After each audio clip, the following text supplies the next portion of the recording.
Assalamualaikum warahmatullahi wabarakatuh. Nama saya Naila Rahmania dari kelas 10 MIPA 5. Di sini saya akan mencoba untuk menjawab pertanyaan C, yaitu bagaimana pola penyebaran agama Islam dalam aspek pendidikan mata pelajaran sejarah Indonesia.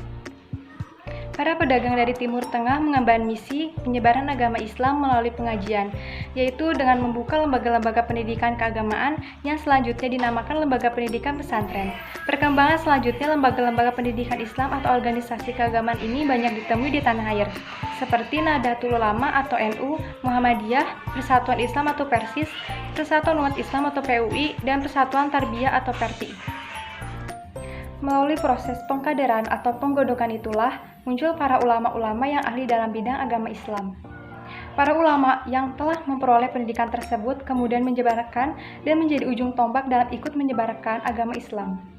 Semua kalangan menjadi garapannya, mulai dari kaum atas hingga kaum rakyat biasa.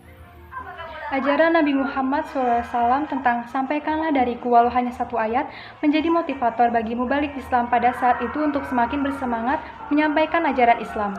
Di setiap kesempatan para mubalik menyampaikan ajaran Islam kepada masyarakat sekitar melalui pendidikan dan pengajaran dengan menggunakan musola, rumah salah satu warga, bahkan tempat terbuka seperti di bawah pohon rindang sebagai tempat untuk menyampaikan dakwahnya. Lembaga pendidikan Islam yang paling tua adalah pondok pesantren. Murid-murid atau santri tinggal dalam pondok semacam asrama dalam jangka waktu tertentu menurut tingkatan kelasnya. Para santri itu jika sudah tamat lalu pulang ke daerah asalnya dan menjadi tokoh keagamaan yang juga harus mengajarkan ilmunya kepada masyarakat di sekitarnya.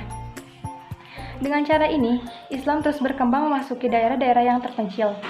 Pondok pesantren yang telah berdiri pada masa pertumbuhan Islam di Jawa antara lain Pondok Pesantren Ampel Denta di Surabaya yang didirikan oleh Raden Rahmat atau Sunan Ampel, Pondok Sunan Giri di mana santri banyak yang berasal dari Maluku atau daerah itu.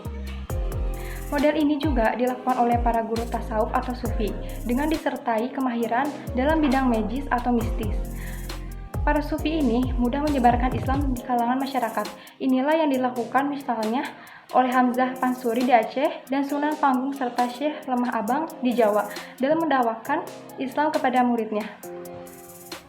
Hanya segitu saja yang bisa saya sampaikan. Mohon maaf bila ada kesalahan, baik dalam perkataan maupun perbuatan. Terima kasih. Wassalamualaikum warahmatullahi wabarakatuh.